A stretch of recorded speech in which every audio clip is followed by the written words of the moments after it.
그 목소리를 변성기가 지난 다음에도 유지하도록 만들려면 이제 그 어떤 남성적인 특징들이 발현하지 않도록 만들어야 되는 거죠.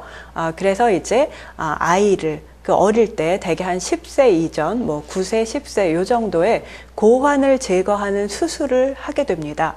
그렇게 해서 아이가 계속 여자 목소리를 가질 수 있도록 어른이 되어서도. 그런데 그 당시에 이탈리아에서 이렇게 정말 오페라라는 산업이 이제 발전하기 시작하고 가수들이 그 당시에 받은 개런티가 엄청 낮다고 해요. 그래서 보통 예를 들어서 이 뭐 17세기 이 시대에 보면은 가수들은 보통 요리사가 받는 것에 뭐 일반적으로 30배 그 정도의 보수를 받았고요. 그리고 가수들 중에서도 이제 합창단원하고 그 주역 가수들의 그 보수가 굉장히 달랐는데요. 예를 들어서 합창단원으로 출연하는 그런 가수들이 보통 요리사의 30배를 받았고요. 그리고 그 당시에 주역 가수로 출연하는 사람들은 다시 합창단원들의 약 30배의 보수를 받았다고 합니다. 그리고 그런 사람들 중에서도 아주 보수를 많이 받은 사람들, 특별한 그런 가수들이 바로 카스트라토였습니다. 그 거세한 성악가들이 주역을 맡게 되면 정말 떼돈을 벌었다는 거예요. 한 회 공연을 하고도 거의 뭐 상상을 초월하는 그런 보수를 받았다는 겁니다. 그래서 이탈리아의 가난한 부모들이 내 아들을 카스트라토로 만들어서 이 아이가 성공하면 얘한테도 좋고 우리 가족 전체한테 좋은 일이고 해서 애를 정말 그 아이의 의사도 물어보지 않고 아이를 거세시켜가지고 이렇게 카스트라토를 만들어서 정말 엄청난 숫자, 1년에 수천 명씩 그렇게 카스트라토가 양산이 됐는데 그러면 이 아이들이 다 성공할 수는 없잖아요. 그 당시에 이탈리아 전역에서 정말 카스트라토로 성공한 가수들은 10손가락에 꼽을 정도밖에 안 됐답니다. 그러니까 나머지 아이들은 정말 그 카스트라토로 거세가 됐기 때문에 정말 힘든 노동도 할 수가 없었고요. 여러 가지로 또 그 신체적인 제약들이 생겨났다고 합니다. 그래서 결국 자살을 하거나 뒷골목에서 비참하게 생을 마감하는 그런 경우가 굉장히 많았다고 해요. 그래서 음악사의 정말 어두운 그늘입니다. 이런 카스트라토의 이야기는. 그런데 그 당시에 가장 유명했던 카스트라토가 바로 여기 보시는 파리넬리. 본명은 카를로 브로스키였죠. 그리고 세네지오라는 그 당시에 또 최고의 카스트라토하고 강력한 라이벌이었습니다. 이 오른쪽의 캐리커처는 파리넬리의 공연 때의 모습을 누가 그린 건데요. 이제 여자 목소리를 내니까 주로 여성 역할을 또 많이 했는데요.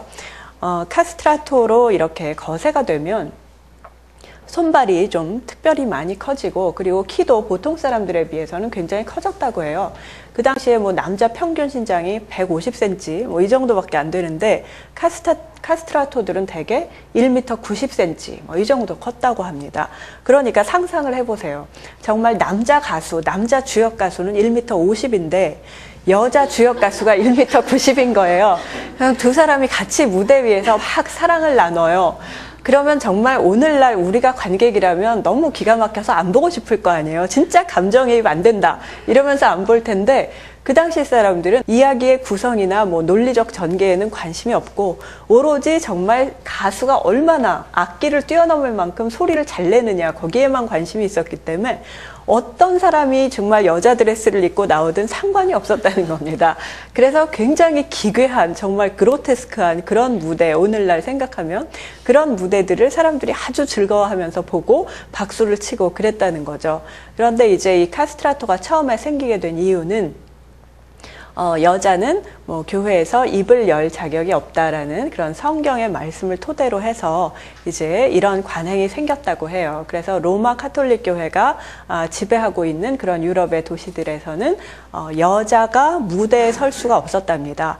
뭐 셰익스피어 인 러브나 그런 영화를 보시더라도 그 셰익스피어 시대에 사실 남자 배우들이 그렇게 그룹을 형성하고 극단이 돼서 이제 유랑을 하고 돌아다니고 여러 지역 순회 공연을 하고 하면서 뭐 그런 이유로 해서 여자 단원을 뽑지 않는 그런 경우 많았죠. 그래서 뭐 동양에서도 이제 가부키 같은 경우에도요 전부 남자들이 공연을 하는 경우가 대부분이죠. 그런 식으로 해서 이제 그런 식의 남자들만이 하는 그런 공연단체가 뭐 동서양을 막론하고 굉장히 많이 있었어요. 중국의 경극 같은 경우도 그렇고요.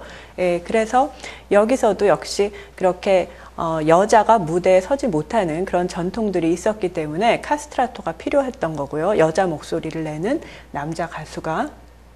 그래서 보통 카스트라토들은 보수도 굉장히 많이 받았고, 정말 유명해지면 뭐 제후나 왕의 못지않는 그런 아주 예우를 받았다고 합니다. 여러 나라에서. 그래서 카스트라토의 시대라는 것이 또 곧 바로크 오페라의 시대이기도 했습니다.